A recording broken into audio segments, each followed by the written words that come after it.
Let's go. I wake up to a little bit of drool on my pillow, feel like it's gonna be a bad day. Yeah, I'm tired of shit, and the coffee ain't hit yet, damn, ain't that great. I don't wanna go to work, cause my boss is a jerk, and I'm not even that paid. I need a change in my life, cause I don't feel alive, and there's nothing that makes me happy. Hold my beer for a minute, I'm about to quit my job, cash in for a ticket. I'm going on a trip and I don't plan to visit. I'm gonna stay there till I feel like I'm winning, and this is just the beginning. I need a big change, help me feel like living. I need a big swing, home runs I'm hitting, and I'll never look back, moving on till I get it all. And we all got dreams, we all want things, but what you gonna do for it? How you gonna move for it? What you gonna be? And do you believe you can do anything? But what you gonna do for it? How you gonna move for it? What you gonna be?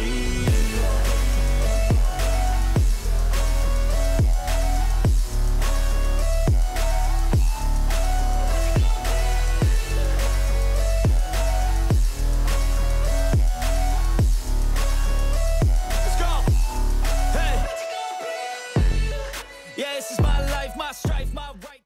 Oi gente, começando mais um vlog aqui pro canal. Dessa vez é o nosso terceiro vídeo de vlog crime. E dessa vez o livro vai ser Jim Jones, Massacre em Jonestown. Sim, esse livro aqui eu ganhei de presente de aniversário de uma amiga minha. Eu estava maluca querendo esse livro porque eu acho essa história muito bizarra, tá? Pra quem não sabe nada sobre esse livro...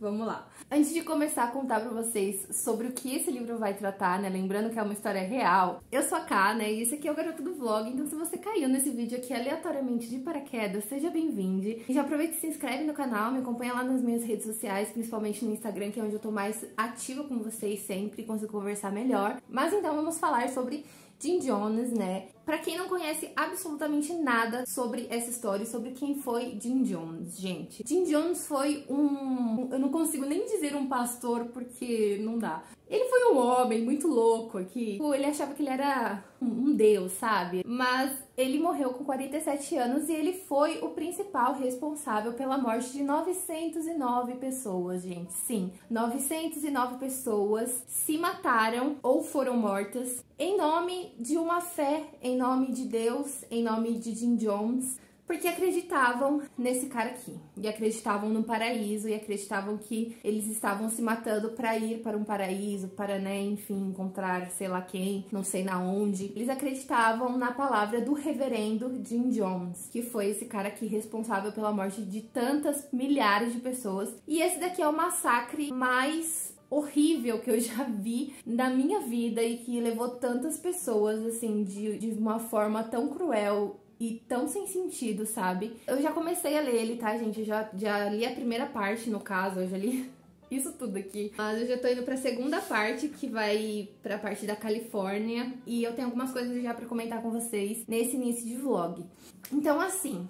Pra quem não conhece, basicamente o livro vai se tratar sobre esse massacre, né? O porquê de tanta gente ter cometido suicídio voluntariamente, outras pessoas foram mortas, tanto baleadas quanto a facadas. Quem não queria, né, no caso, se matar, enfim, foi morto a facada ou baleado. E o Jim Jones morreu, ele se matou com um tiro na cabeça. A gente vai ter essa história aqui. E essa primeira parte que eu li, ela é a parte mais introdutória, né? Porque a gente vai conhecer a infância do Jim Jones, quem foi a mãe do Jim Jones, quem foi o pai, onde ele viveu, se ele tinha irmãos, com quem ele se casou, como é que foi a adolescência dele, a infância dele. Então a gente vai ter essa parte mais introdutória, né? Tipo, quem foi Jim Jones? Como ele cresceu, como era a vida dele, quem era o pai, quem era a mãe, quem era, né, onde que ele estava inserido. E desde criança, gente, já posso dizer que ele era meio doidinho assim da cabeça, sabe? Porque aos 6 anos, ele já achava que ele era Deus, tá? Ele já fazia enterro fúnebre pros animais mortos da cidade onde ele morava. Ele já fazia orações. Ele ia em todas as igrejas que tinha na comunidade, sabe? De todas as religiões. Ele, tipo, surtado, né? Qual criança que faz isso, pelo amor de Deus? E vamos dizer que a mãe dele também era uma total imprestável, né? A mãe dele achava que ela acreditava em reencarnação e ela achava que ela era uma reencarnação de uma pessoa muito importante e que o mundo não dava o devido valor a ela. Então ela sempre achava que ela estava acima de todos e de tudo. Então assim, não sei, né, se esse negócio de narcisismo veio do sangue da mãe dele, da genética, sei lá, mas ele também era muito narcisista e ele achava que ele podia fazer tudo que ele quisesse. Inclusive, falando sobre isso, ó, eu marquei até uma parte que fala a seguinte coisa. E as duas lições mais precoces e mais duradouras que Jimmy aprendeu com a mãe foram: os outros sempre tentariam puxar o seu tapete e a realidade era aquilo que você acreditava ser. Ou seja, desde pequeno ele foi incumbido de acreditar que tudo que ele quisesse acreditar poderia acontecer e poderia ser verdade, só bastava ele acreditar naquilo. Esse aqui é o Jim Jones, tá? Pra quem não sabe, é esse daqui. Outra coisa que me deixou muito assim em alerta desde pequeno é que o Jim Jones, ele gostava muito de Hitler. E Hitler, pra quem não sabe, não é possível que você não saiba quem é Hitler, foi um dos maiores ditadores do mundo, né? Inclusive tivemos aí a Segunda Guerra Mundial por causa desse inútil que foi Hitler. Olha só quão problemático era. Desde o princípio demonstrou fascínio pelos nazistas, deslumbrando com a pompa dos desfiles, hipnotizado pelas obedientes hordas de soldados marchando em passo de ganso, sem falar no carismático Hitler. Jimmy observava Adolf Hitler com atenção, admirava sua capacidade de prender a atenção de multidões de adoradores por horas a fio, alegando possuir todo tipo de poder, sempre envolvendo a plateia com seu ritmo. Ora gritava, ora falava baixo, então voltava ao tom normal e aumentando até um final retumbante. Ou seja, o cara já tinha uma admiração pelo Hitler porque ele conseguia impressionar grandes plateias e tudo mais. Continuando, o líder nazista era um menino pobre que ascenderá ao poder como governante de uma poderosa nação graças à sua determinação e seu carisma. O mundo inteiro conhecia seu nome, milhões o seguiam e multidões vibravam diante dele. Conquistar o poder derrotando inimigos poderosos que o desdenharam por suas origens humildes e convicções polêmicas. Era inspirador. Ou seja, ele achava Hitler massa, ele achava Hitler da hora. Tipo, o cara matou várias pessoas, milhões de pessoas, iniciou uma guerra e ele achava massa. Então, assim, a gente já vê o quão problemático o garoto já era desde pequeno, sabe? E ainda que nessa primeira parte, nessa introdução, a gente percebe que o Jim Jones, ele não sabia diferenciar alguma coisa assim: fiz porque gosto de você. É como se o que ele fizesse por você estivesse ligando você a ele pra sempre. Tipo assim, você ficava torcendo pra que ele nunca precisasse fazer nada por você, porque senão você tava fudido. E aqui, ó, tem até uma parte que destaca isso, que fala assim, ó: Jones parecia acreditar que quando fazia alguma coisa por alguém, daquele momento em diante, a pessoa pertencia a ele e perdia para sempre o direito de discordar ou ir embora. Ou seja, ele não aceitava que as pessoas fossem embora, que as pessoas entrassem na vida dele e fossem embora. Se você entrasse na vida dele, você tinha que ficar ali para sempre, entendeu? Você tinha que, tipo assim, ciclos não acabam. Você tem que ficar ali para sempre, fazer as vontades dele, você não pode discordar dele. Então, gente, pelo amor de Deus, né? E aqui, gente, pra quem não sabe, eles tinham um templo, né? E aí as pessoas se afiliavam a esse templo, que é quando você entra na igreja e você, eu sou membro da igreja e tal. Teve muitas pessoas que foram se afiliar a esse lugar, né? Onde ele ministrava ali a palavra do Senhor, porque ele acabou parecendo que ele tinha poderes sobrenaturais, que ele conseguia curar pessoas, que ele conseguia fazer milagres. Obviamente que isso não acontecia de verdade, né? Obviamente que tinha muitas pessoas envolvidas ali para fazerem com que parecesse ser verdade, mas não era. Inclusive, tem uma parte aqui que diz a seguinte coisa, gente, olha só, presta atenção para vocês não serem enganados por essas pessoas que ficam falando que curam gente, tá? Pelo amor de Deus. Jones precisava envolver seus seguidores comuns, rostos familiares em quem todos confiavam. Precisava revelar seu segredo a pelo menos alguns. O segredo dele era que ele não tinha poder algum. Não se sabe quem Jones escolheu primeiro. De qualquer forma, passou a realizar curas ocasionais. Não eram extravagantes como nos avivamentos, porque ele participava de avivamentos que eram tipo curas extravagantíssimas. Não fazia nenhum coxo andar, mas começou a operar outro tipo de milagre, a extração de tumores.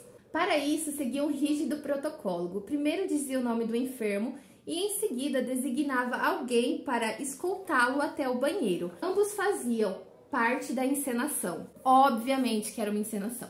Jones prometia que enquanto estivessem no banheiro, invocaria seu poder do púlpito, então o doente expelia a massa cancerosa que era recolhida pela outra pessoa. Após alguns minutos, de volta ao salão principal, o assistente designado por Jones brandia diante de todos um caroço sangrento e fétido, embrulhado em pano branco ou guardanapo. Aqui está o câncer, anunciaria Jones. Venham ver, mas não se aproximem muito porque é muito contagioso. O assistente levava a massa nojenta embora para descarte, ao mesmo tempo em que Jones proclamava o sucesso da cura, e o beneficiado dava glórias a Deus pela graça recebida. Os cúmplices de Jones, tanto naquele tempo quanto mais tarde, sabiam que os tumores removidos eram, na verdade, miúdos de frango apodrecidos. Apodrecidos, gente! Eu não sei o que é mais problemático. Se é o fato do Jim Jones ter feito a encenação ali, ou se é o fato de pessoas concordarem com a tal encenação. Eu não sei o que é mais problemático, se é o Jim Jones ou se são os seguidores dele. Porque ambos aqui não se davam bem,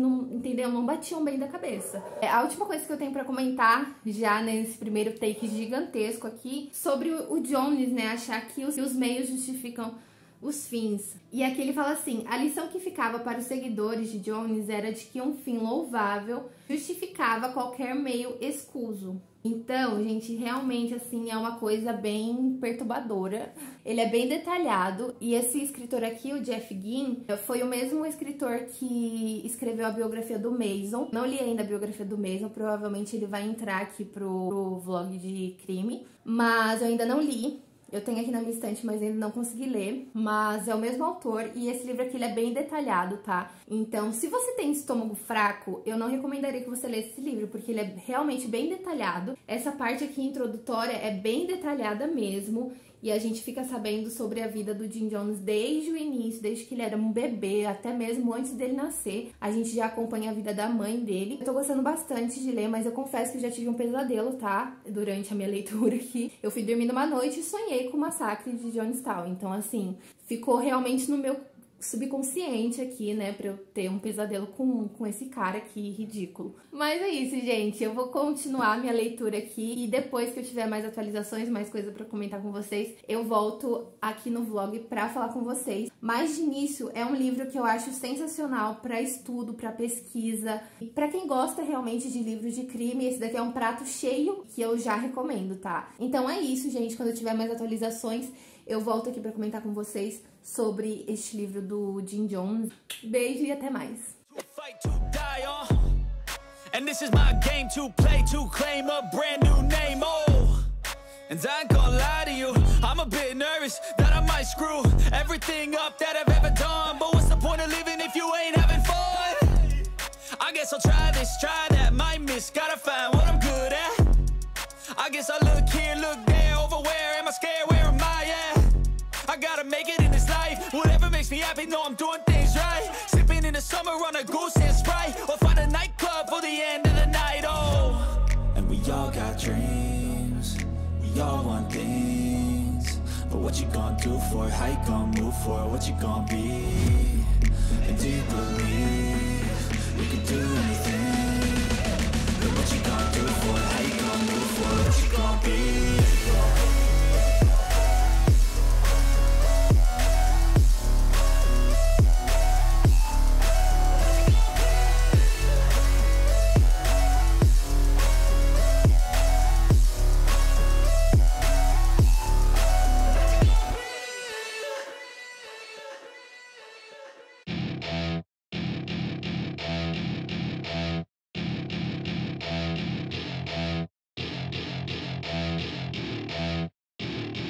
Welcome to my party, we're just getting started. A life is a dream or a nightmare scarring. Hand me a drink cause I think I'm going all in. Get me a shrink who can catch me when I'm falling. Cover up my scars, flip the handlebars, crashing in my car, wake up in a bar. I'll be a superstar, just on my avatar. This world is so bizarre, empty out the reservoir.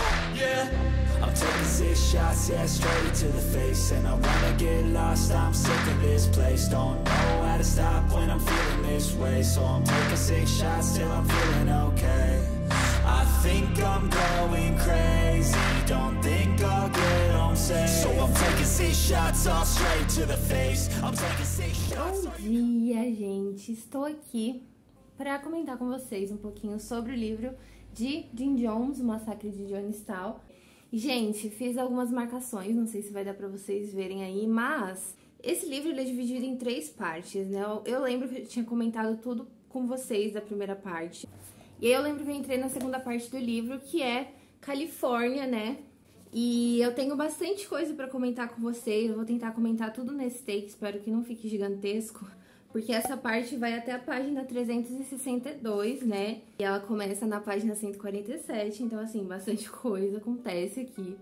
Já posso dizer, né, o quão repugnada eu fiquei com todas as coisas que eu li aqui, né? Na verdade, eu já tava meio que repugnada e eu fiquei mais repugnada. Então, vamos lá. Primeira coisa que eu quero comentar com vocês. Aqui a gente chega na parte das encenações, né, do Jim Jones, porque ele dizia que ele curava o câncer, que ele curava várias coisas, que ele fazia a gente andar, que ele era tipo Jesus na Terra, né? E, gente, não dá pra entender essa galera aqui que seguia ele, porque parece que a galera era mais doida do que ele, sabe? Eles viam que era encenação, tipo, eles tinham a certeza de que era encenação, porque eles viam que era. Inclusive, alguns participavam dessa encenação. E eles continuavam seguindo o cara, como se o cara fosse um santo, como se, sabe? Então, assim, não dá pra entender o que se passava na mente dessa galera. Parece que o pessoal que seguiu o Jim Jones era mais doido do que ele, porque já é louco você fingir uma encenação de que você tá curando um câncer, por exemplo. Mas mais doido do que isso é você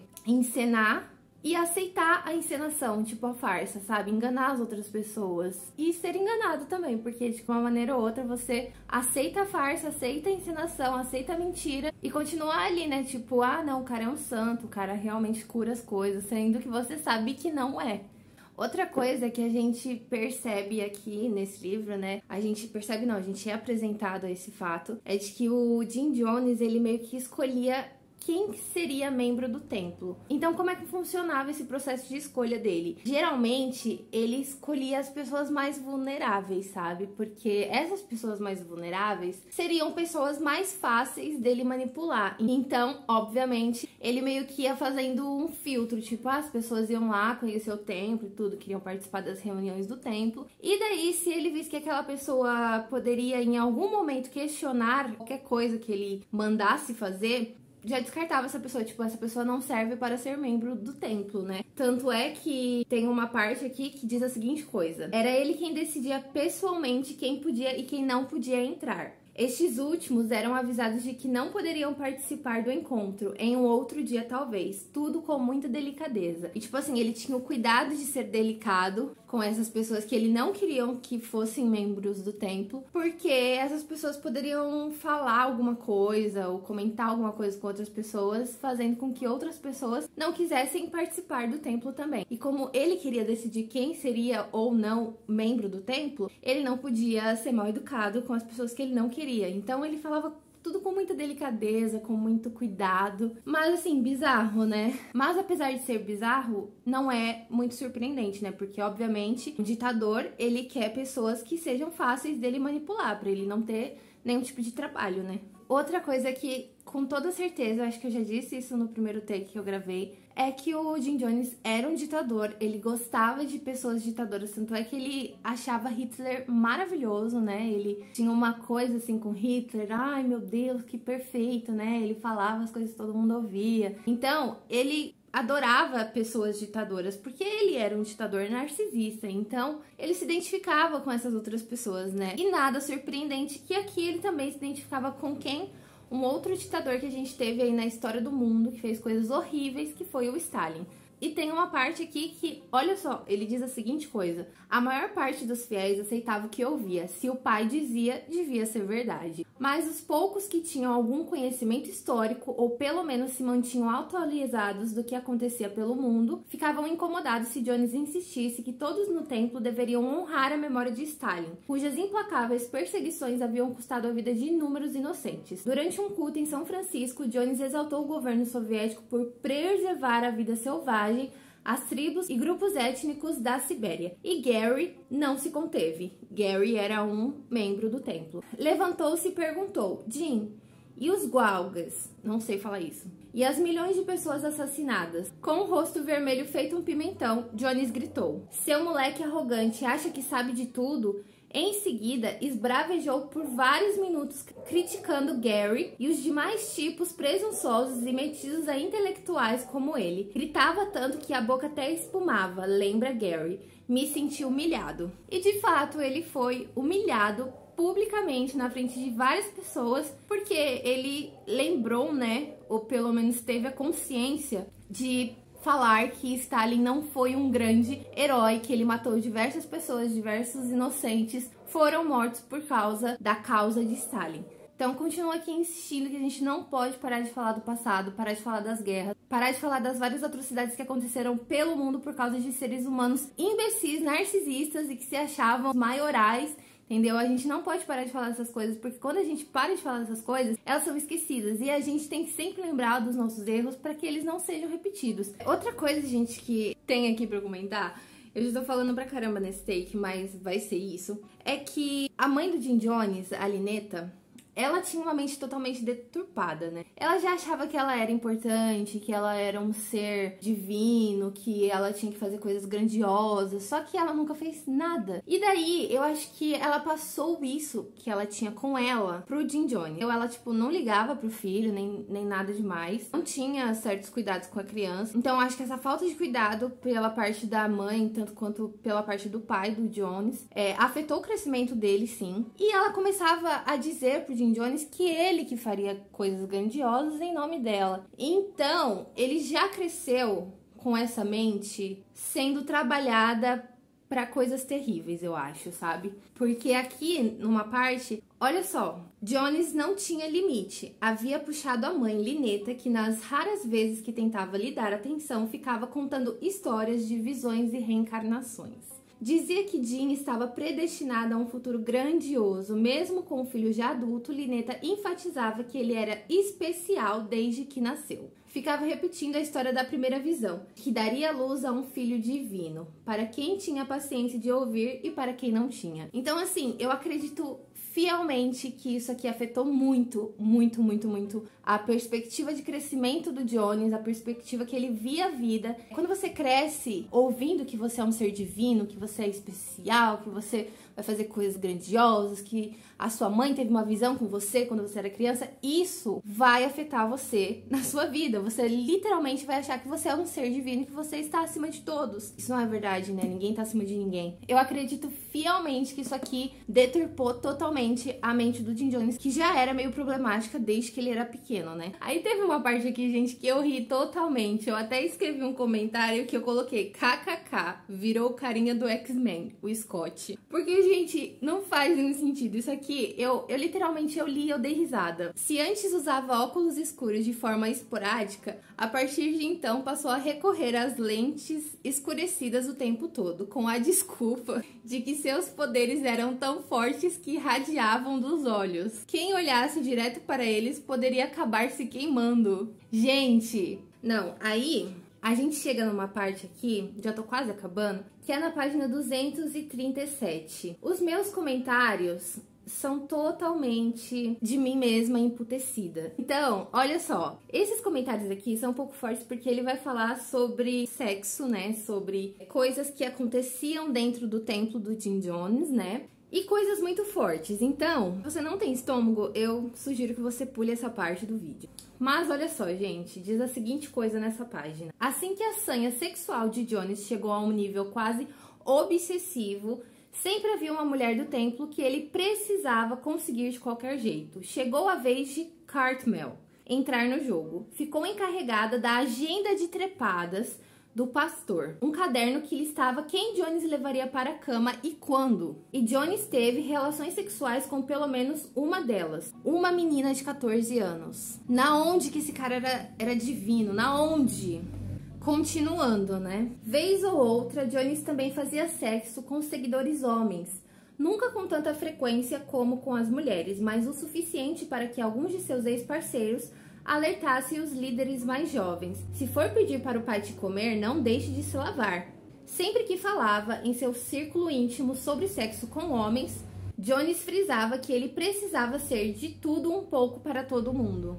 Ele, na verdade, tinha ali a sua bissexualidade, né? Aqui a gente tá falando numa década de 70, 1970 e poucos. Então a gente sabe que homens gays não eram bem vistos nessa época. Para ele não ser um homem mal visto perante os seguidores dele, perante toda a sociedade daquela década, ele falava que ele precisava ser um pouco de tudo para todo mundo. Aí, gente, a gente vai se aprofundando aqui nessa história, a gente vai percebendo que dentro do templo aconteciam alguns castigos. Castigos de palavras, né? Tipo, humilhação pública na frente dos seguidores, né? Tanto quanto agressões físicas, né? E é muito pesado porque eu não consigo entender alguém que fique em um lugar em que te tratam dessa maneira, sabe? Aqui, a gente chega nessa parte, né, que a gente tá vendo que dentro do templo, os membros do templo sofriam agressões físicas, verbais, psicológicas, caso eles fizessem algo que não estivesse dentro das ordens ali do Jones, né? Não podia beber bebida alcoólica. E daí, se alguém bebesse bebida alcoólica e era delatado por Jim Jones, essa pessoa sofria um castigo, que ia tanto de agressão verbal, psicológica ou agressão física. E daí, olha isso. Os castigos se intensificaram. Sansa não tinha medo de palmadas, mas ficou estarrecido quando, em um encontro fechado no Vale de Redwood, Jones mandou amarrar as mãos de uma mulher acusada de infringir alguma norma e jogá-la na piscina. Ela passou um tempo se debatendo ofegante e depois foi tirada da água. Gente, pensa, a mulher podia ter se afogado, ele podia ter matado a mulher, tá ligado? E tipo, foda-se, né? É um castigo que ela tá sofrendo porque ela fez algo errado que eu não gostei. E daí, ainda já finalizando essa segunda parte aqui, que é quando algumas pessoas do templo começam a perceber que tem alguma coisa errada ali, tem alguma coisa muito esquisita ali dentro. E aí, algumas pessoas decidem sair do templo, né, abandonar o templo. Só que, gente, eles não podiam, tipo, chegar no Jim Jones e falava, olha, estou saindo. Ou, eles não podiam sair e nunca mais aparecer, entendeu? Porque eles eram o quê? Perseguidos, exatamente. Eles eram perseguidos por outros membros do templo em nome do Jim Jones.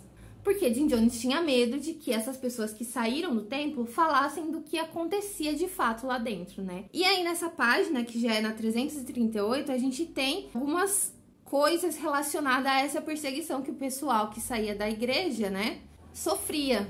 Olha só, Neva, deixando para trás o marido, Dom e o filho, já havia sido punida por fumar. Ao reincidir no erro, levou uma surra que a deixou machucada e aceitou a ajuda dos colegas de trabalho para fugir. Ou seja, ela teve que fugir do templo, ela não saiu, ela fugiu. Foi seguida durante meses por gente da igreja e chegou a ser interpelada em um restaurante. Disseram que o pai sabia onde ela estava e que era melhor ficar de bico calado e não fazer nada contra ele ou o templo. Neva não tinha essa intenção, só queria ir embora. E isso a obrigou a se separar para sempre do marido e do filho, que continuaram fiéis no templo. Além de você ter que fugir, né? Porque você não podia sair do templo, era como se entrou, não sai mais. Essas pessoas que fugiam ainda sofriam perseguições e ameaças, né? Então, assim, bem pesado. E aí, quase finalizando já essa segunda parte, né? Que é quando de fato a merda vai começar a acontecer. Mais, né? Porque aqui já rolou várias merdas. Aqui a gente tem, então, a questão do suicídio coletivo, né? Que geralmente o pessoal achou que essa história tinha vindo na cabeça do Jim Jones quando ele já estava lá no templo de Guiana, né? E, na verdade, não. Essa sugestão do suicídio coletivo aconteceu bem antes deles se mudarem pra Guiana, né? Lá no lugar onde aconteceu, de fato, esse massacre imenso que matou 909 pessoas.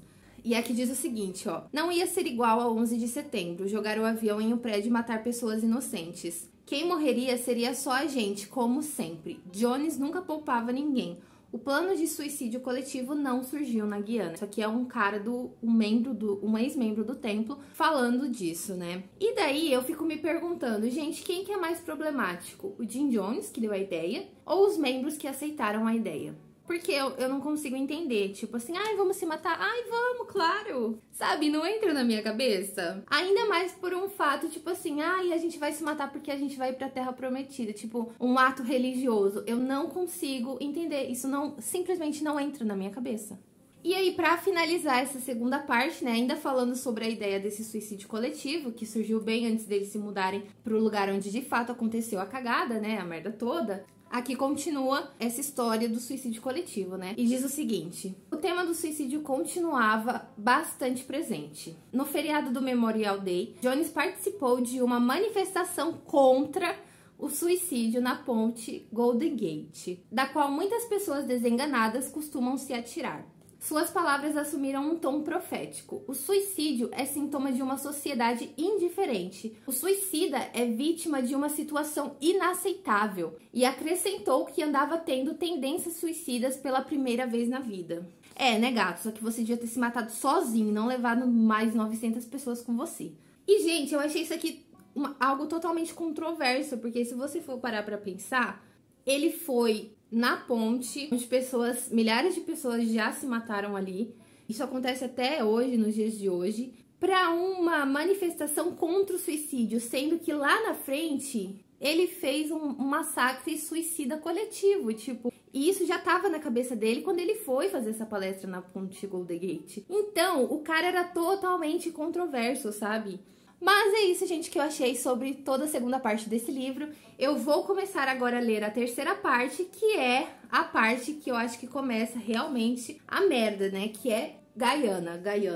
Eu não sei falar esse nome desse lugar, mas foi onde Jonestown aconteceu, né? Que foi realmente ali a coisa mais marcante de massacre, assim, que aconteceu nas últimas décadas, né? Enfim, vou continuar minha leitura e aí quando eu finalizar a terceira parte e terminar o livro, eu volto pra comentar com vocês sobre essa terceira parte e comentar num geralzão sobre o que eu achei desse livro. Mas eu já posso dizer que esse livro é um livro extremamente informativo, tá? Ele é uma obra que contém muitas informações, então você tem que ler com muita calma, com muito cuidado, porque ele é um livro forte, né? Ele vai falar sobre um assunto que é muito pesado, que é o massacre de suicídio coletivo. Então, é um ato que as pessoas fizeram ali, porque com certeza teve toda uma lavagem cerebral, né? Teve todo um problema psicológico na mente dessas pessoas que fizeram essa coisa horrível, né? De tomar veneno e morrer.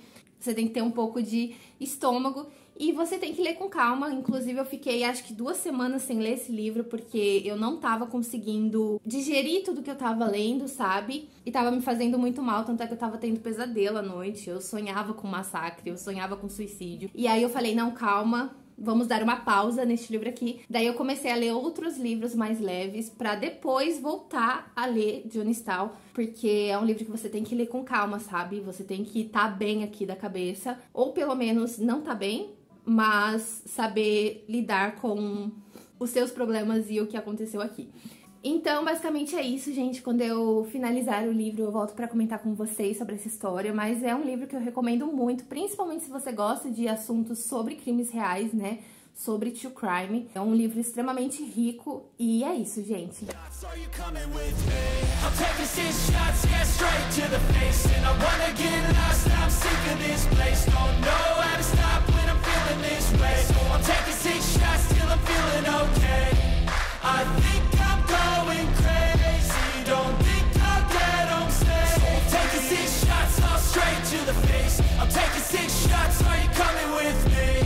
Sometimes you need to let loose, grab juice, get goose, tattoos, taboos, get screwed.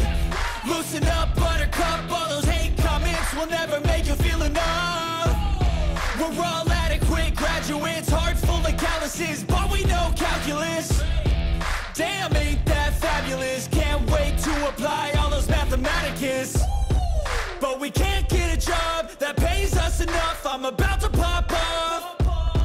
Fuck you, you're lost. We all know that we never really want a boss. So I'ma do what I want to, something I can't undo. Yeah, I'ma do what I want to, something I can't undo. I'm taking 6 shots, yeah, straight to the face. And I wanna get lost, I'm sick of this place. Don't know how to stop when I'm feeling this way. So I'm taking 6 shots till I'm feeling okay. I think I'm going crazy, don't think I'll get home safe. So I'm taking 6 shots all straight to the face. I'm taking 6 shots, are you coming with me? I'm taking 6 shots, yeah, straight to the face. And I wanna get lost, I'm sick of this place. Don't know how to stop when I'm feeling this way. So I'm taking 6 shots till I'm feeling okay. I think I'm going crazy, don't think I'll get home safe. So I'm taking 6 shots, all straight to the face. I'm taking 6 shots, are you coming with me?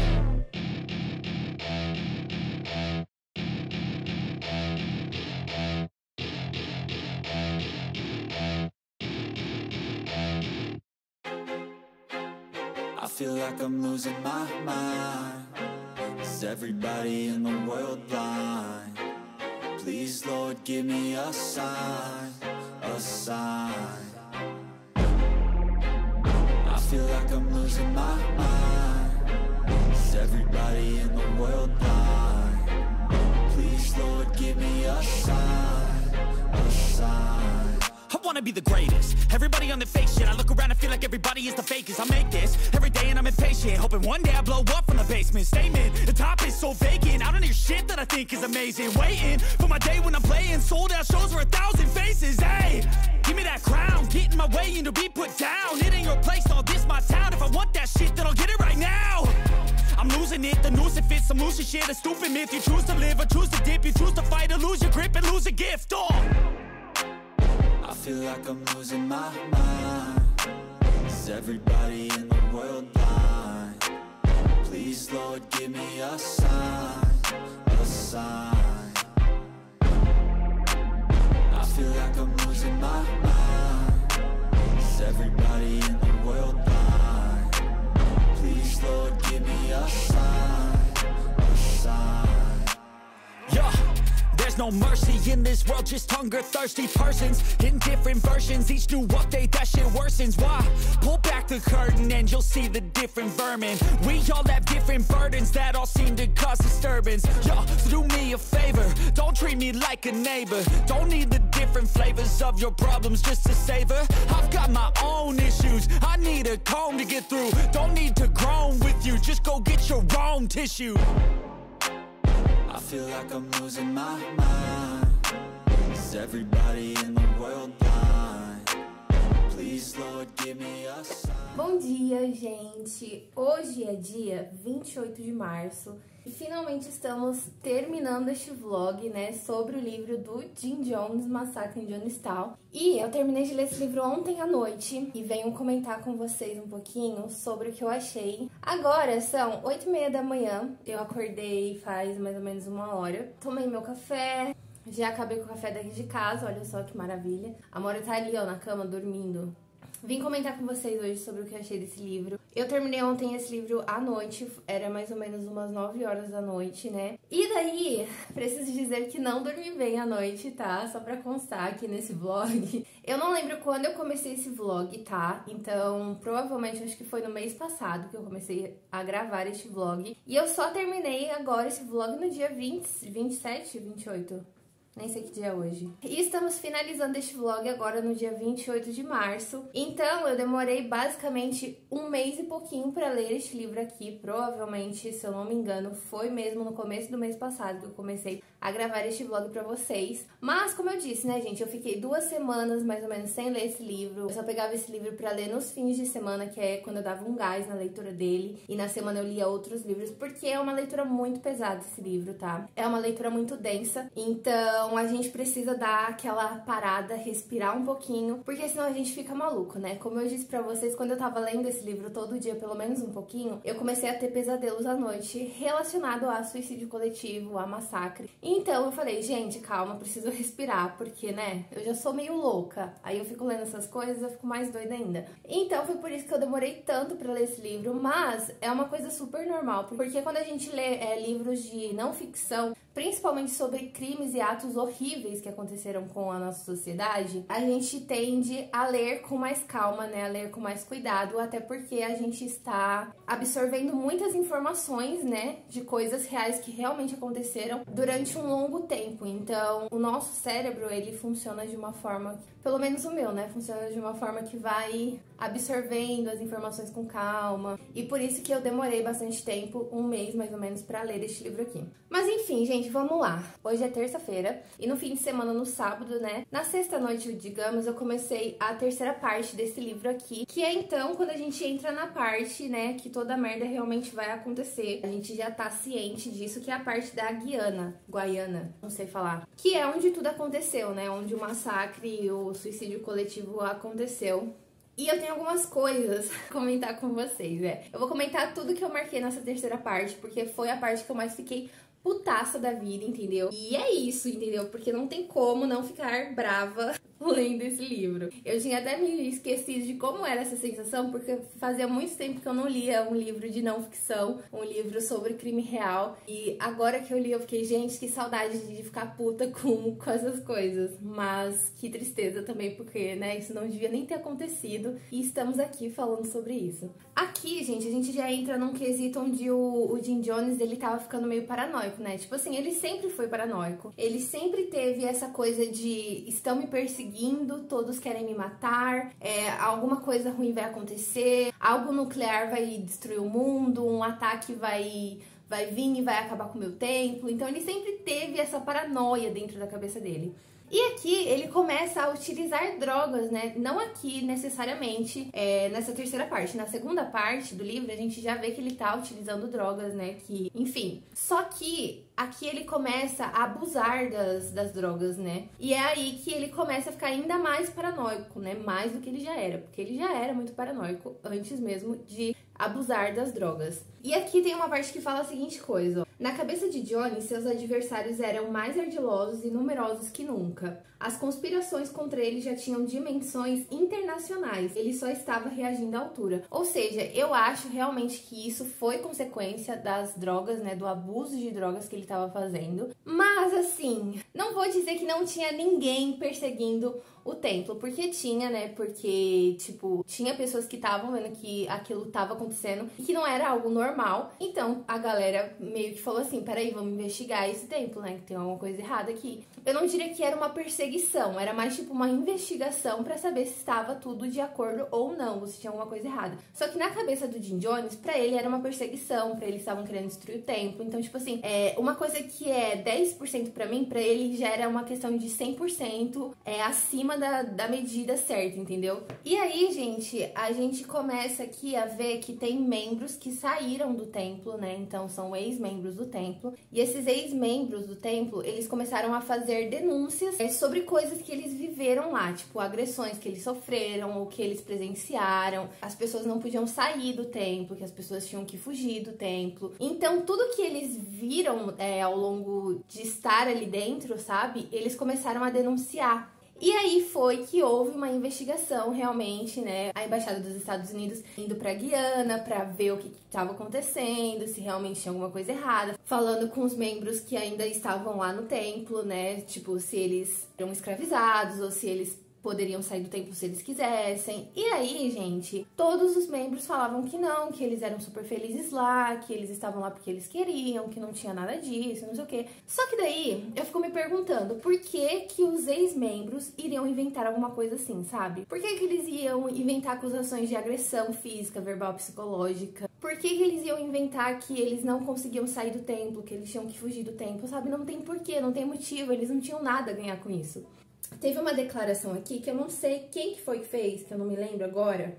Aqui, ó, foi o John Burke, embaixador recém-nomeado dos Estados Unidos. Ele enviou umas considerações formal falando que, em suma, não há provas concretas que apoiem as numerosas alegações que foram feitas. Numerosas. Já começa por aí, numerosas. Se tem tantas pessoas falando sobre algo, por que elas iriam mentir sobre isso? O que elas tinham a ganhar? Esse é o ponto, o que elas teriam a ganhar, sabe? Nada, então não faz sentido elas estarem mentindo. Já as pessoas do templo poderiam estar mentindo porque elas poderiam estar sob ameaças, sob pressões, sobre várias circunstâncias que poderiam ser muito mais bem investigadas, sabe?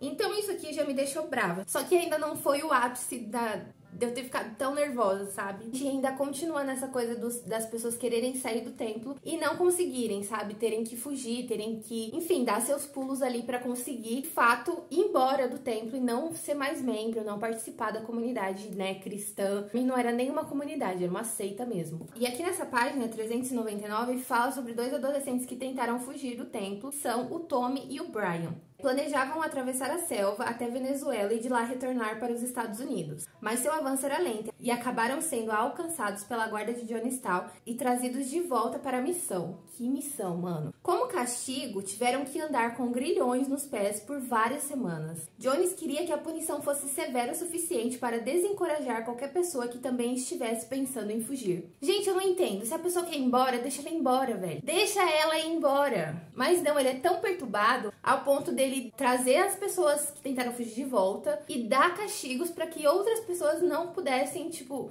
sabe? Aí eu fui ficando cada vez mais puta conforme eu ia avançando nessa leitura, né? Lógico. Aqui, eu lembro que no take anterior eu falei pra vocês sobre o plano de suicídio coletivo, né? Que foi uma ideia que surgiu bem antes de as pessoas se mudarem lá pra Guiana, né? Guiana. Isso já era uma coisa que estava na cabeça do Jim Jones bem antes dele se mudar pra lá, né? Quando eles estavam em São Francisco, ele já estava pensando nisso. E daí teve uma mulher que era membro do templo e que ela tinha várias informações sobre realmente esse plano de suicídio coletivo, né? Do Jim Jones. E ela se chama Debbie. Ela foi pra embaixada dos Estados Unidos e solicitou uma proteção, né, porque ela conseguiu fugir do templo e aí ela meio que jogou toda a merda no ventilador. Essa parte foi a que eu fiquei mais puta, por quê? Porque o governo, ele foi avisado sobre esse plano e, tipo, ele não deu nenhuma importância pra isso, digamos, sabe? Eles foram avisados, por mais que, tipo, ela não tinha como provar, eu acho que se alguém fala isso pra mim, o mínimo você tem que abrir uma investigação pra ver se realmente isso tá acontecendo, sabe? Debbie dirigiu-se à Embaixada dos Estados Unidos em Georgetown e solicitou proteção e ajuda para retornar ao país natal. Assinou uma sucinta declaração alegando que Jones tinha planos para um suicídio coletivo em Jonestown. Eles foram, de alguma forma, avisados que alguma coisa muito ruim estava acontecendo em Jonestown e eles não deram a mínima importância para isso. Eu não diria que só Jim Jones teve culpa em todo esse processo de matança, sabe? E daí, gente, a gente entra numa parte muito desesperadora desse livro, que tem até o título aqui, se chama Últimos Dias, que foi as últimas semanas ali em Jonestown, né, que realmente existiu a seita e os membros dessa seita. E, gente, foi desesperador, porque aqui você consegue ver gente querendo ir embora, gente querendo levar os filhos, gente querendo que os filhos não fossem levados, gente querendo ficar. Então, a gente basicamente vê aqui um caos total, sabe? Porque aqui teve não sei se era um senador ou um governador, enfim, alguma pessoa ali do governo, sabe, dos Estados Unidos, que foi visitar Jonestown, que foi basicamente a única pessoa que deu alguma importância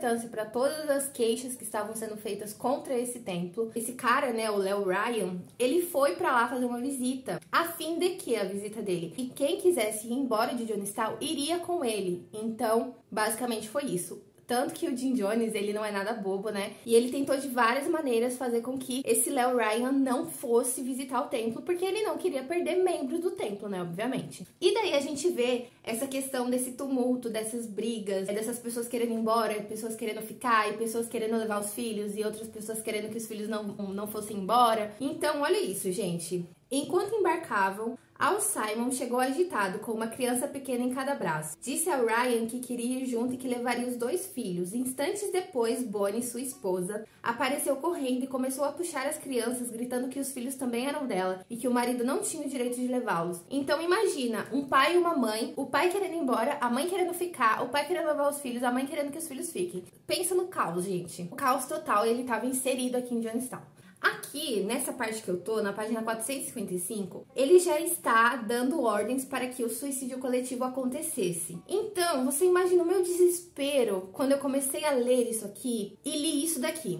Acho que devemos ser bondosos com as crianças e os idosos, tomar a poção como se tomava na Grécia Antiga e partir tranquilos, porque não se trata de suicídio, é um ato revolucionário. Não tem mais volta, não nos deixariam em paz. Eles estão voltando agora para contar mais mentiras, o que quer dizer que vão andar mais políticos. E não tem como a gente sobreviver. Pensa que loucura. Como que não se trata de um ato suicídio? Como que um suicídio coletivo é revolucionário? Eu queria entender. E aí, continuando, ó. Bem, todos morrem um dia. Existe um lugar sem esperança porque todos morrem. Ainda não vi ninguém que não tenha morrido. E eu gostaria de escolher meu próprio tipo de morte para variar. Estou cansado de ser infernizado, isso sim. A plateia respondeu em peso com gritos de aprovação. O quão debilitados estava a mente desses membros deste maldito templo. Porque não é possível que alguém fale pra mim, ah, vamos se matar, e eu, se eu estiver saudável da minha cabeça, do meu psicológico, do meu mental, do meu físico, eu concordo com isso. Então eles já estavam tão debilitados psicologicamente, afetados mentalmente, que eles aprovavam tudo que o Jim Jones falava. Tipo assim, cara, tudo bem, você quer escolher como é que você vai morrer? Escolha como você vai morrer. E não como você e mais 900 pessoas vão morrer, sabe? Isso é surreal pra mim. Eu fiquei muito nervosa quando eu li isso aqui. E aí, continuando ainda com o maldito discurso dele, ele fala a seguinte coisa: quem quiser morrer com os filhos tem esse direito. Acho que é um gesto humanitário.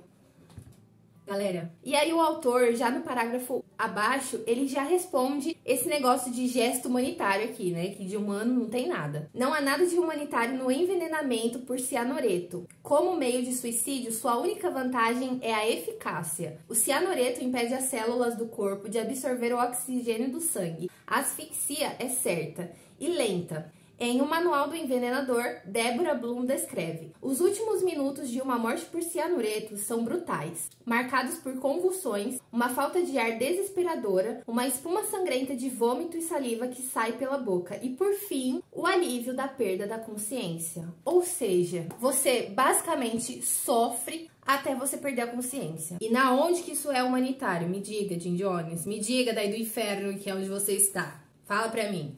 E aí, gente, obviamente, isso daqui não foi um suicídio coletivo, isso daqui foi assassinato. Isso foi assassinato. Jim Jones matou 900 e poucas pessoas. E daí teve gente que se recusou a beber essa poção, né? E, gente, quando as pessoas se recusavam a beber essa poção, basicamente, elas eram obrigadas. Como assim obrigadas, Carol? A impressão era de que as vítimas tinham se recusado a beber o veneno e por isso foram contidas e receberam injeções à força. Ou seja, nem todo mundo que tá lá se suicidou por livre e espontânea vontade. Teve pessoas que foram obrigadas, que foram imobilizadas, receberam injeções à força para que elas morressem. Eu li uma coisa aqui que eu fiquei extremamente triste.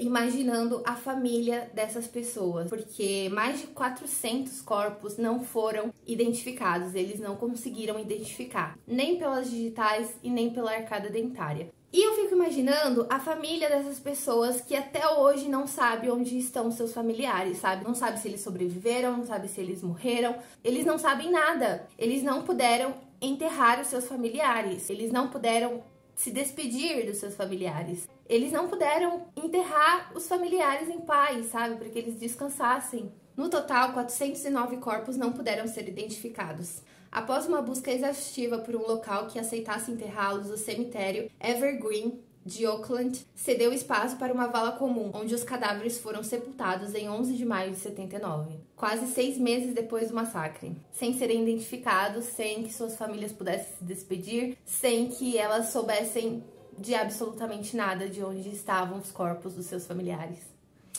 E a última coisa que eu tenho para comentar com vocês é relacionado ao fim trágico dessa história, né? Teve vários sobreviventes que sobreviveram a Jonestown, mas que não sobreviveram depois de Jonestown. Muitos foram por fins trágicos depois de Jonestown.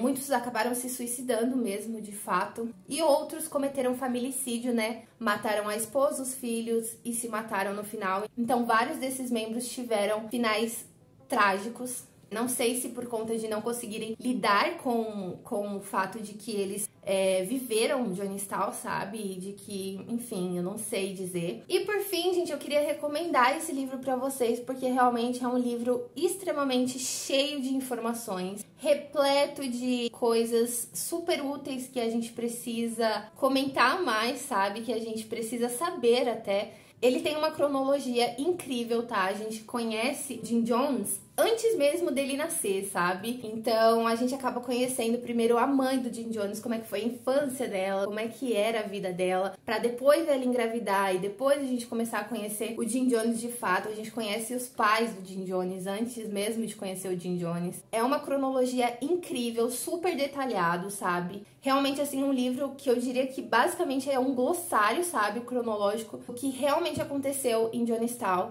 É muito triste de ler, mas é muito importante porque eu sempre digo que a história precisa ser lembrada para que ela não seja repetida. Então, é isso aqui, gente. Não tem como não dar 5 estrelas para esse livro. É uma história que eu vou levar para minha vida, assim, durante vários anos, sabe? Que eu vou lembrar e vou ficar triste, vou querer chorar, gritar de ódio, porque foram muitas vidas perdidas. O total de mortos foram 918 pessoas, incluindo o Jim Jones. E crianças, né? Muitas crianças morreram neste livro. Crianças que não tinham nem opção de escolher, sabe? Crianças que tinham 6 meses de vida, 1 ano, não entendiam o que estava acontecendo.